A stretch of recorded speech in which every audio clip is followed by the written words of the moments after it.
நடப்பு ஆண்டில் இதுவரை இலங்கையில் பதிவான மொத்த டெங்கு நோயாளர்களின் எண்ணிக்கை 90,306 உயர்ந்துள்ளது. தற்போது வரை நாடு முழுவதும் 65 டெங்கு மரணங்கள் பதிவாகியுள்ளதுடன் நோயாளிகளின் இறப்பு வீதம் 0.07% பதிவாகியுள்ளது. ஆண்டின் அதிகளவான டெங்கு நோயாளர்கள் ஜூலை மாதத்திலேயே பதிவாகியுள்ளனர். அந்த எண்ணிக்கை 29,973 ஆகும்.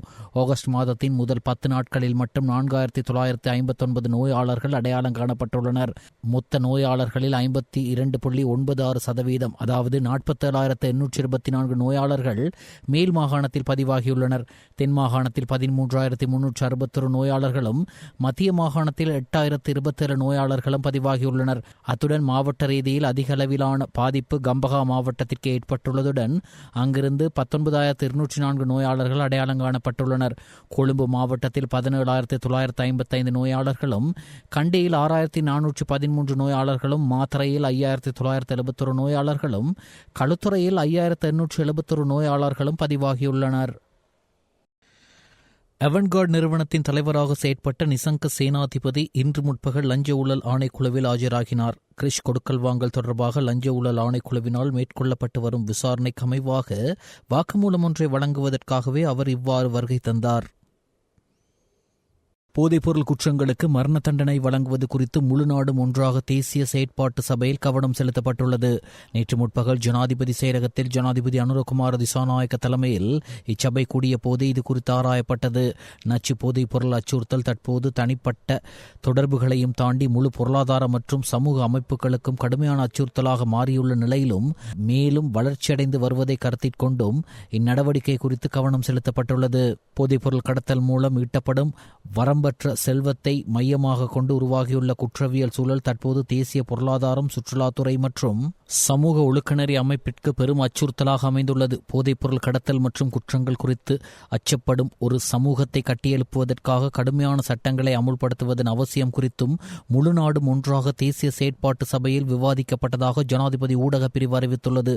முழு சமூக அமைப்பையும் சீர்குலைத்து நாட்டின் எதிர்கால சந்ததியினை இரையாக்கி கொண்டிருக்கும் போதைப்பொருள் பேரழிவை வேரோடு பிடுங்கி எறிவதற்காக நாட்டிற்குள் நடைமுறை ரீதியான செயற்பாட்டையும் விரைவான சித்தார்த்த மாற்றத்தையும் ஏற்படுத்த வேண்டியதன் அவசியத்தை இங்கு சுட்டிக்காட்டிய ஜனாதிபதி அதற்காக மத தலைவர்கள், பெற்றோர்கள் மற்றும் சமூக அமைப்புகளின் செயலூக்கமுள்ள பங்களிப்பை அரசாங்கம் எதிர்பார்ப்பதாக தெரிவித்தார். இந்த தேசிய பேரழிவின் ஆழத்தை புரிந்து கொண்டு நிறுவன அமைப்பிற்குள் மேற்கொள்ளப்பட வேண்டிய மாற்றங்கள் குறித்தும் இங்கு விரிவாக விவாதிக்கப்பட்டது. போதைப் பொருள் கட்டுப்பாடு மற்றும் பிணை வழங்குவது தொடர்பான சட்ட திருத்தங்கள் ஏற்கனவே தயாரிக்கப்பட்டு இறுதி கட்டத்தில் உள்ளதாகவும் அவை விரைவில் வர்த்தமானியில் வெளியிடப்பட்டு பாராளுமன்றத்தில் சமர்ப்பிக்கப்பட உள்ளதாகவும் குறிப்பிடப்பட்டது.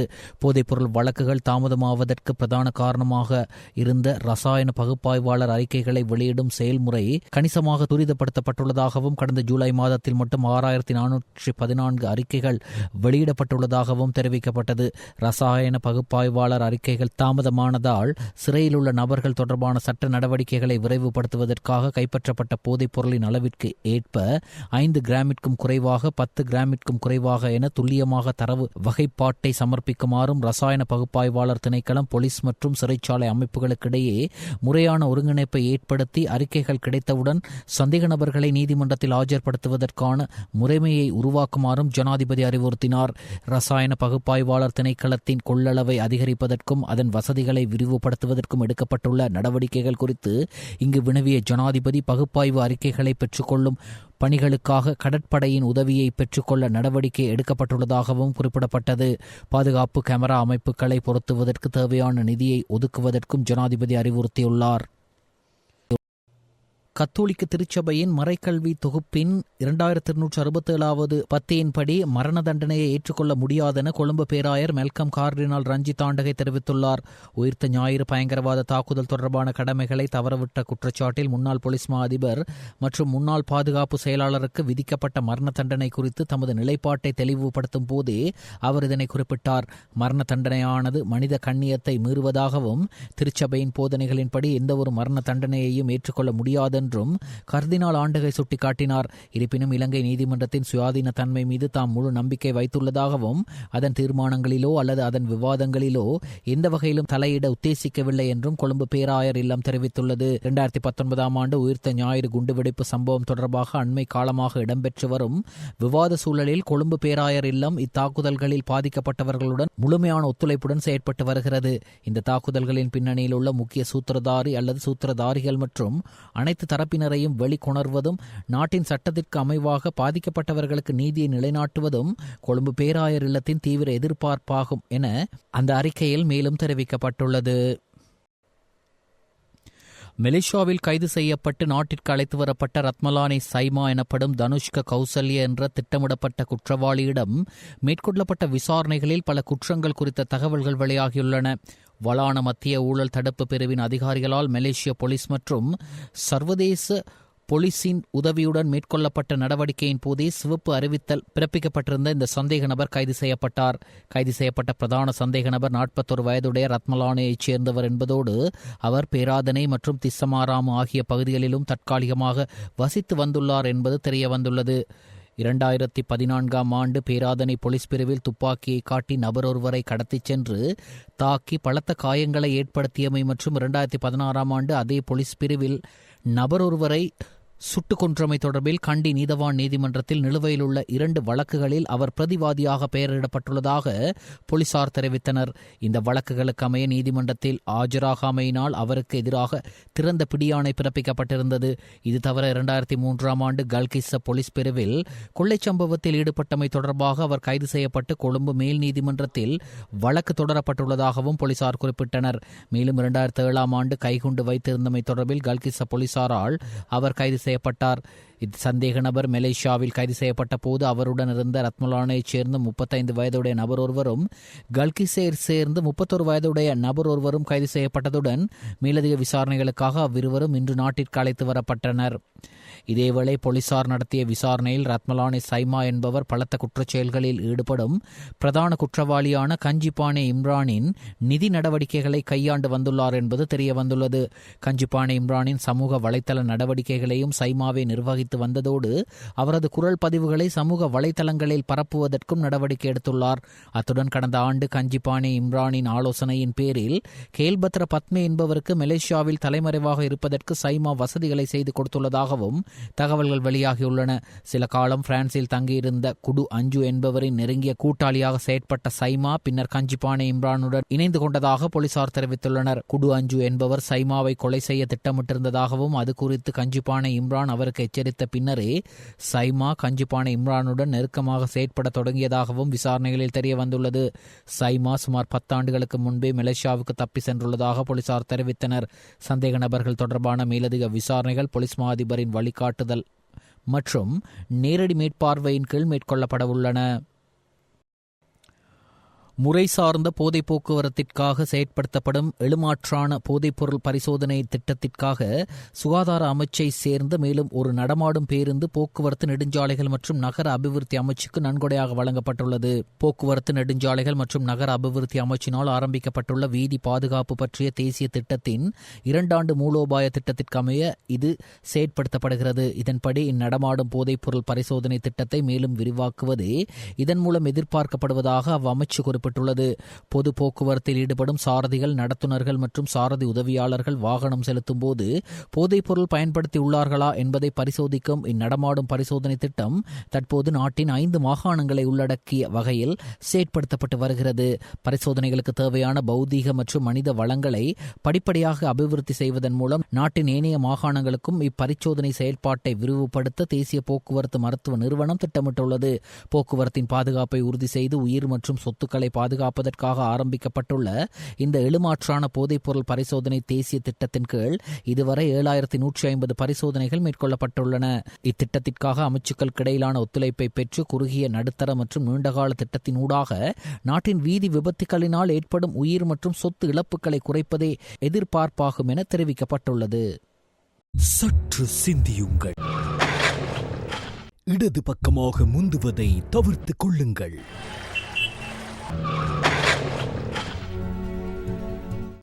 எப்போதும் பாதுகாப்பான தரமான தலைக்கவசத்தை அணியுங்கள். தலைக்கவசம் பாதுகாப்பாக இருக்க பொத்தானை அழுத்துங்கள். இது விபத்தை தடுப்பதற்கான நேரம். பகமூன தமுன பகுதியில் இடம்பெற்ற வீதி விபத்தில் பெண் ஒருவர் உட்பட 2 உயிரிழந்துள்ளனர். பேருந்து ஒன்றும் மோட்டார் சைக்கிள் ஒன்றும் மோதி விபத்துக்குள்ளானதிலேயே இவ்விபத்து இடம்பெற்றுள்ளதாக போலீசார் தெரிவித்தனர். இவ்விபத்தில் மோட்டார் சைக்கிளில் சாரதியும் பின்னால் பயணித்த பெண் ஒருவருமே இவ்வாறு உயிரிழந்துள்ளனர். உயிரிழந்தவர்கள் 63 வயதுடைய பெண் ஒருவரும் அவரது 43 வயதுடைய மகனும் ஆவர். விபத்தில் மோட்டார் சைக்கிளில் பயணித்த 9 வயதுடைய ஆண் குழந்தை ஒன்று காயமடைந்து புலனர்வு வைத்தியசாலையில் அனுமதிக்கப்பட்டுள்ளது. விபத்து தொடர்பில் பேருந்தின் சாரதி கைது செய்யப்பட்டுள்ளதுடன் அவர் நாளை இங்குரங்கொட நீதவான் நீதிமன்றத்தில் ஆஜர்படுத்தப்பட உள்ளார். சற்று சிந்தியுங்கள். தூக்க கலக்கத்துடன் வாகனம் செலுத்துவதை நினைத்து கூட பார்க்காதீர்கள். உங்களுக்கு கட்டுப்படுத்தக்கூடிய வேகத்தில் வாகனத்தை செலுத்துங்கள். அது காலநிலை, அப்போதைய சூழ்நிலைக்கு ஏற்றவாறு தீர்மானிக்கப்படலாம். தொடர்ந்து 4 மணித்தியாலயங்கள் வாகனம் செலுத்துவதை தவிர்த்து கொள்ளுங்கள். ஒரு இடத்தில் நிறுத்தி ஓய்வு எடுத்த பின் மீண்டும் உங்கள் பயணத்தை தொடருங்கள். முன்பக்கம் தெளிவில்லாமல் இருந்தால் முந்தி செல்வதை தவிர்த்து கொள்ளுங்கள். இது விபத்தை தடுப்பதற்கான நேரம். புத்தள மொனராகல பிரதான வீதியின் மாகொடையாய பகுதியில் மொனராகலையிலிருந்து தன்மல்வில நோக்கி பயணித்த இலங்கை போக்குவரத்து சபைக்கு சொந்தமான பேருந்தொன்று வீதியை விட்டு விலகி கவிழ்ந்து விபத்துக்குள்ளாகியுள்ளது. இன்று காலை இடம்பெற்ற இவ்விபத்தில் பேருந்தின் சாரதி சிறு காயங்களுக்குள்ளாகியதுடன் வேறு எவருக்கும் எவ்வித பாதிப்பும் ஏற்படவில்லை என தெரிவிக்கப்படுகிறது. விபத்து நடக்கும் போது பேருந்தில் சாரதி மற்றும் நடத்துனர் உட்பட சுமார் 10 பேர் பயணித்துள்ளதாக தெரிவிக்கப்படுகிறது. பேருந்தில் ஏற்பட்ட இயந்திர கோளாறு காரணமாகவே இவ்விபத்து ஏற்பட்டிருக்கலாம் என சந்தேகிக்கப்படுகிறது. விபத்து தொடர்பான மேலதிக விசாரணைகளை புத்தள போலீசார் மேற்கொண்டு வருகின்றனர். தங்களுக்குரிய நியாயமான எரிபொருள் கொடுப்பனவு உட்பட பல்வேறு கோரிக்கைகளை முன்வைத்து இலங்கை கிராம உத்தியோகத்தர் தேசிய சங்கத்தினர் நேற்று மற்றும் இன்று சேவையிலிருந்து விலகி தொழிற்சங்க நடவடிக்கையில் ஈடுபட்டுள்ளனர். இதுகுறித்து இலங்கை கிராம உத்தியோகத்தர் தேசிய சங்கத்தின் பிரதான செயலாளர் நெவில் விஜயரத்ன நேற்று ஊடகங்களுக்கு கருத்து தெரிவிக்கையில், புதிய அரசாங்கம் பதவியேற்றதன் பின்னர் அமைச்சு மற்றும் செயலாளர்களுடன் 8 முறை பேச்சுவார்த்தைகளை நடத்தப்பட்ட போதிலும் எந்தவித சாதகமான பதில்களோ தீர்வுகளோ வழங்கப்படவில்லை. மேலும் ஜனாதிபதிக்கு நேரடியாக 7 கடிதங்கள் அனுப்பப்பட்டுள்ள போதிலும் தற்போதைய அரசாங்கமும் அதிகாரிகளும் அவற்றுக்கு குறைந்தபட்ச பதிலை கூட வழங்க தவறியுள்ளனர். எனவே நாட்டின் முதற் குடிமகனான ஜனாதிபதி நேரடியாக தலையிட்டு இந்த பிரச்சினைக்கு தீர்வு வழங்கும் வரை தங்களது தொழிற்சங்க நடவடிக்கையை கைவிடப் போவதில்லை. தேவைப்பட்டால் போராட்டம் மேலும் தீவிரப்படுத்தப்படும் என்றார். இதேவேளை கிராம உத்தியோகத்தர் தொழிற்சங்க கூட்டமைப்பின் தலைவர் நந்தன ரணசிங்க கருத்து தெரிவிக்கையில், கிராம உத்தியோகத்தர் ஒருவருக்கு விசேட சமானமான எரிபொருள் கொடுப்பனவு வழங்குமாறு கம்மன்பில குழுவினால் பரிந்துரைக்கப்பட்டிருந்த போதிலும் கடந்த 2018ஆம் ஆண்டில் வழங்கப்பட்ட 600 ரூபாய் எரிபொருள் செலவு தொகை கடந்த 8 ஆண்டுகளாக அதிகரிக்கப்படவில்லை. இருப்பினும் 2024ஆம் ஆண்டில் குறித்த கொடுப்பனவுக்கு பதிலாக 20 லிட்டர் எரிபொருளுக்கு நிகரான கொடுப்பனவை வழங்குவதற்கு அமைச்சரவை அங்கீகாரம் அளித்திருந்தது. இதுவரை அக்கொடுப்பனவு வழங்கப்படாமை மற்றும் இந்த நியாயமற்ற நிலைமையே தொடர் போராட்டத்திற்கு வழிவகுத்துள்ளது. இத்தகைய சூழ்நிலையில் இந்த 2 நாள் பணி புறக்கணிப்பின் காரணமாக பொதுமக்களுக்கு ஏற்படும் இத்தகைய அசௌகரியங்களுக்கும் உரிய நேரத்தில் உரிய தீர்வு வழங்காத அரசாங்கமும் நிர்வாக அதிகாரிகளுமே முழு பொறுப்பேற்க வேண்டும் என்றார். මේ අතර එක්සත් ග්‍රාම නිලධාරී වෘත්තීය සමිති සංගමේ සභාපති නන්දන රණසිංහ ප්‍රකාශ කළේ, දීමනා සම්බන්ධයෙන් රජය සංවේදී නොවුනහොත් වෘත්තීය ක්‍රියාමාර්ගය අකණ්ඩව සිදු කරන බවයි. අපේ ගැටලුව සම්බන්ධයෙන් පරිපාලන ප්‍රධානීන්වෝ මේ ආණ්ඩුව තවමත් සංවේදී වෙලා නැහැ. මේ වෘත්තීය ක්‍රියාමාර්ගයේ తాවකාලිකව නවත්තන්න නම් අපේ වෘත්තීය ක්‍රියාමාර්ගයේ අඩියක් හෝ පස්සට ගන්න නම් විකල්ප ක්‍රම දෙකක් තිබෙනවා. එකක් තමයි අයවැයෙන් ඉන්ධන දීමනාව ලැබෙනතුරු ඒ වෙනුවට తాවකාලිකව ග්‍රාම නිලධාරීවරුන්ට ඉන්ධන දීමනාවක් ලබා දීමට යම් දීමනාවක් ලබා දීමට හැකියාව ආණ්ඩුවට තියෙනවා. එහෙම නැත්නම් පරිපාලන ප්‍රධානියට අපේ අමාත්‍යංශ ලේකම්වරට හැකියාවක් තිබෙනවා. ප්‍රාදේශීය ලේකම්වරු සහ දිසාපතිවරු දැනුවත් කිරීම කළා ග්‍රාම නිලධාරීන්ගේ ශීර්ෂ රාජකාරී සීමා කිරීමේ චක්‍රලේඛයක් හෝ නියෝගයක් හෝ ලියවිල්ලක් නිකුත් කළා. ග්‍රාම නිලධාරීන්ට වැඩිපුරක් ගමන් වේදම් වැය වෙන කාරණා සඳහා කැදවීම සීමා කරොත් අපිට පුළුවන්කම ලැබෙනවා මේ වෘත්තීය ක්‍රියාමාර්ගයේ අඩියක් ආපස්සට ගන්න. එහෙම නැති වුණොත් අපි කිසිම අවස්ථාවක මේ වෘත්තීය ක්‍රියාමාර්ගයේ අඩියක් ආපස්සට ගන්නේ නැහැ. අපේ ගැටලුව කෙරෙහි රජය හෝ පරිපාලන ප්‍රධානීන් තවදුරටත් සංවේදී වෙන්නේ නැත්නම් අකණ්ඩව අපේ වෘත්තීය ක්‍රියාමාර්ගය ඉදිරියට ගෙන යන්නට ග්‍රාම නිලධාරීන් සම්සන්දානය නියත වශයෙන්ම ක්‍රියා கைது செய்யப்பட்டு நீதிமன்றத்தில் ஆஜர்படுத்தப்பட்ட ஸ்ரீலங்கா பொதுஜன பெரமுனவின் பொதுச் செயலாளர் சாகர காரியவசம் பிணையில் விடுவிக்க கடுவல நீதவான் அருண புத்ததாச உத்தரவிட்டுள்ளார். இவ்வழக்கின் சட்ட நடவடிக்கைகளின் போது இரு தரப்பினரதும் சமர்ப்பணங்கள் நேற்று பிற்பகல் 4:30 மணிக்கு நிறைவடைந்ததைத் தொடர்ந்து பிணை உத்தரவை பிரகடனப்படுத்துவதை நீதவான் ஒத்திவைத்தார். இதற்கமைய சுமார் 3 மணி நேரத்திற்கு பின்னர் இரு தரப்பினராலும் முன்வைக்கப்பட்ட சமர்ப்பணங்கள் ஆராயப்பட்டு 17 பக்கங்களை கொண்ட பிணை உத்தரவு பிரகடனப்படுத்தப்பட்டது. இதன்போது தலா 20 லட்சம் ரூபாய் பெறுமதி 2 சரீர பிணைகளிலும் வெளிநாட்டு பயண தடையுடன் சாகர காரியவசத்தை பிணையில் செல்ல நீதவான் உத்தரவிட்டார். பிணை நிபந்தனைகளை பூர்த்தி செய்த பின்னர் சாகர காரியவசத்தை விடுவிக்குமாறு நீதிமன்றம் உத்தரவிட்டது. கடந்த ஆகஸ்ட் 3ஆம் தேதி போலீஸ் மா அதிபர் பிரியாந்த வீரசூரிய தொடர்பாக சாகர காரியவசம் வெளியிட்ட அறிக்கை தொடர்பில் மத்திய குற்றப்புலனாய்வு பணியகம் விசாரணைகளை தொடங்கியிருந்தது. குறித்த விசாரணை தொடர்பான செய்திகள் கடுவல நீதவான் நீதிமன்றத்திற்கு அறிக்கை சமர்ப்பிக்கப்பட்டிருந்த நிலையில் வாக்குமூலம் அளிப்பதற்காக சாகர காரியவசத்தை நேற்று முற்பகல் மத்திய குற்றப்புலனாய்வு பணியகத்திற்கு வருமாறு அறிவிக்கப்பட்டிருந்தது. குடியேற்ற மற்றும் குடியகழ்வு திணைக்களத்தின் கணனி அமைப்பில் இன்று முற்பகல் ஏற்பட்ட அவசர செயலிழப்பு தற்போது வழமைக்கு கொண்டுவரப்பட்டுள்ளது. செயலிழப்புக்கு உள்ளான கணனி அமைப்பு தற்போது சீரமைக்கப்பட்டுள்ளதாக அத்திணைக்களத்தின் ஊடக பேச்சாளர் மகேஷ் கருணாதாச தெரிவித்துள்ளார். கணனி அமைப்பில் ஏற்பட்ட கோளாறு காரணமாக இன்று முற்பகல் கடவுச்சீட்டுகளை விநியோகிக்கும் நடவடிக்கைகளுக்கு தடை ஏற்பட்டிருந்தமை குறிப்பிடத்தக்கது. அகில இலங்கை ஐக்கிய இந்து குருமார் சங்கத்தின் புதிய நிர்வாக குழு பதவி நியமனம் சங்கத்தின் ஸ்தாபகர் தட்புருஷ சிவாச்சாரியார் எஸ் ஸ்கந்தராஜா குருக்கள் தலைமையில் கொட்டகல நகர் ஸ்ரீ வெட்டுடையார் காளியம்மன் ஆலய வளாகத்தில் நடைபெற்றது. இதன்போது தலைவர், செயலாளர், பொருளாளர், உபத்தலைவர், உப செயலாளர், அமைப்பாளர், அறநெறி தலைவர் என பதவிகள் வழங்கி வைக்கப்பட்டது. திங்கட்கிழமை மாலை 2:30 மணி அளவில் எமது அகில இலங்கை ஐக்கிய இந்து குருமார் சங்கத்தினுடைய நிர்வாக சபை கூட்டம் ஆரம்பிக்கப்படுகின்றது. இந்த நிர்வாக சபை கூட்டத்தில் சில முக்கியமான கலந்துரையாடல் நடத்தப்படவிருக்கின்றது. அந்த முடிவுகளை எங்களை ஸ்தாபகர் மூலமாக நாங்கள் அதை அனுமதியோடு இந்த புதிய நிர்வாக சபை ஏற்று சிறப்பாக நடத்துவோம் என இதன் மூலமாக அறிய தருவதோடு, இந்த நிர்வாக சபையிலே நாங்கள் புதிய நிர்வாக சபை பதவியேற்கும் நிகழ்வும் இன்னும் சற்று நேரத்திலே ஆரம்பிக்கப்படுகின்றது. செஞ்சொற்பெருவாக்கும் பேடும் பெருக்கும் உருவாக்கும் ஆதலால் வானோரும் ஆணை முகத்தா. இன்று ஒரு விசேடமான தினம். இதை சம்பிரதாயபூர்வமாக இன்று இந்த பதவி பிரமாணம் செய்யும் நிகழ்வும் சில கலந்துரையாடலும் இடம்பெற இருக்கிறது. அன்பே சிவம், ஸ்ரீ குருப்பியோ நமஹ. ஓம் நம சிவாய. அகில இலங்கை ஐக்கிய இந்து குருமார் சங்கம் கொட்டுக்கலை கடந்த 27/7/2026 அன்றைய தினம் தலவாக்கலை ஸ்ரீ கதிரேசன் சுவாமி ஆலயத்தினுடைய கலாசார மண்டபத்திலே எமது சங்கத்தினுடைய பொதுக்கூட்டம் நடைபெற்று அன்றைய தினம் எங்களுடைய சங்கம் நிர்வாகம் கலைக்கப்பட்டு புதிய நிர்வாக தேர்வு நடைபெற்றது. அதனைத் தொடர்ந்து இன்றைய தினம் 10/8/2026 கொட்டக்கலை நகர் ஸ்ரீ வெட்டுடையார் காளியம்மன் ஆலயத்தினுடைய பிரதான வளாக மண்டபத்திலே புதிய நிர்வாகத்துக்கான அங்கீகாரம் பதவி நியமனம் இன்று வழங்கப்பட்டது.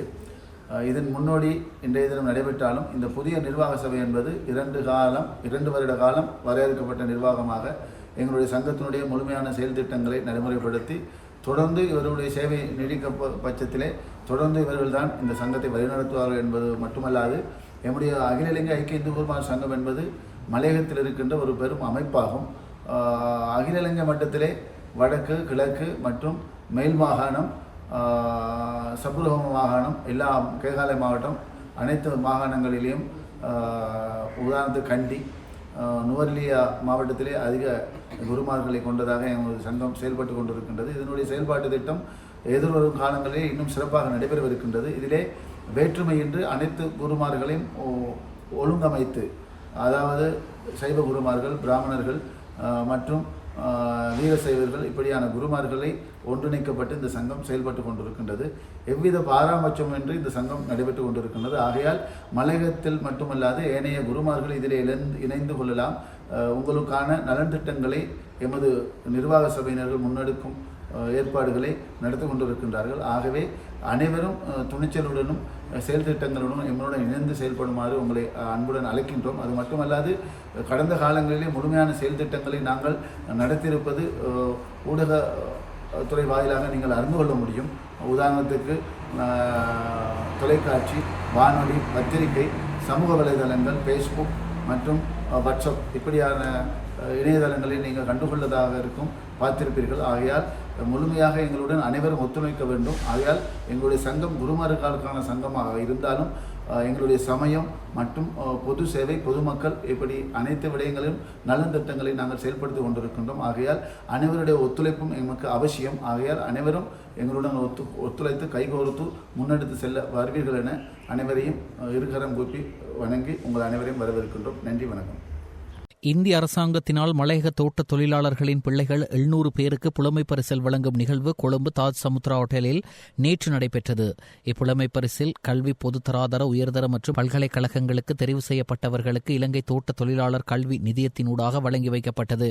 இந்நிகழ்வில் பிரதம அதிதியாக இலங்கைக்கான இந்திய உயர்ஸ்தானிகர் சந்தோஷ் ஜா கலந்து கொண்டதுடன் பிரதி அமைச்சர் சுந்தரலிங்கம் பிரதீப் உள்ளிட்ட முக்கியஸ்தர்கள் கலந்து கொண்டனர்.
இலங்கை தோட்ட தொழிலாளருக்கான அறக்கட்டளை நிகழ்வானது இன்றைய தினம் அந்த தொழிலாளர் பிள்ளைகளுக்கான புலமை பரிசில் வழங்கும் வைபவம் நடைபெற்றது. உண்மையில் இந்திய அரசாங்கம் இலங்கையில் இருக்கின்ற இந்திய வம்சாவளி தோட்ட தொழிலாளர்களுக்கு அவருடைய பிள்ளைகளுக்காக வழங்கி வரும் மிகப்பெரிய உதவியாக நாங்கள் பார்க்கின்றோம்.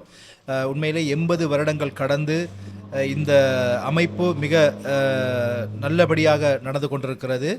எனவே இந்தியா மதிப்பின்படி கிட்டத்தட்ட 20 கோடி ரூபாய் மதிப்பிலே இந்த மாணவர்களுக்கான உதவித்தொகை வழங்கப்படுகின்றது. கடந்த காலத்திலே வழங்கப்பட்ட தொகை இரட்டிப்பாக, அதாவது 350 இருந்த மாணவர் தொகை 750 உயர்த்தப்பட்டிருக்கிறது. அது மாத்திரமல்ல, மாணவர்களுக்கு வழங்கும் புலமை பரிசில் தொகையும் அதிகரிக்கப்பட்டிருக்கிறது. எனவே இந்த உதவித்தொகையானது முற்றுமுழுதாக தோட்ட தொழிலாளர்களுடைய பிள்ளைகள் கிடைப்பது ஒரு சிறப்பம்சமாகும். எனவே இந்நேரத்திலே இவ்வாறான இலங்கை தோட்ட தொழிலாளர்கள் பிள்ளைகளுக்கு இந்திய அரசாங்கம் வழங்கும் இந்த செயலுக்காக பெருந்தோட்டத்துறை அமைச்சர் என்ற ரீதியிலே மனமார்ந்த நன்றியை நான் தெரிவித்துக் கொள்கின்றேன். இலங்கை கிரிக்கெட் நிறுவன 11 அணிக்கும் இந்திய கிரிக்கெட் அணிக்கும் இடையிலான 3 நாள் கொண்ட பயிற்சி கிரிக்கெட் போட்டியில் இந்திய கிரிக்கெட் அணி 6 விக்கெட்டுகளால் வெற்றியீட்டியுள்ளது. கொழும்பு NCC மைதானத்தில் ஞாயிறு அன்று நிறைவுக்கு வந்த இப்போட்டியில் முதலில் துடுப்படுத்தாடிய ஸ்ரீலங்கா கிரிக்கெட் நிறுவன 11 அணி தமது முதல் இன்னிங்ஸில் 363 ஓட்டங்களுக்கு 8 விக்கெட்டை இழந்திருந்த நிலையில் ஆட்டத்தை இடைநிறுத்திக் கொண்டது. பதிலுக்கு தமது முதல் இன்னிங்ஸை துடுப்படுத்தாடிய இந்தியா 357 ஓட்டங்களுக்கு 6 விக்கெட்டுகளை இழந்திருந்த நிலையில் ஆட்டத்தை இடைநிறுத்திக் கொண்டது. 6 ஓட்டங்கள் முன்னிலையில் தமது ஆட்டத்தை தொடர்ந்த ஸ்ரீலங்கா கிரிக்கெட் நிறுவன அணி 6 விக்கெட் இழந்திருந்த நிலையில் 207 ஓட்டங்களை வெற்றி இலக்காக இந்திய அணிக்கு நிர்ணயித்தது. பதிலுக்கு துடுப்படுத்தாடிய இந்திய அணி 4 விக்கெட் இழப்புக்கு 214 ஓட்டங்களை பெற்று 6 விக்கெட்டுகளால் வெற்றியீட்டியது.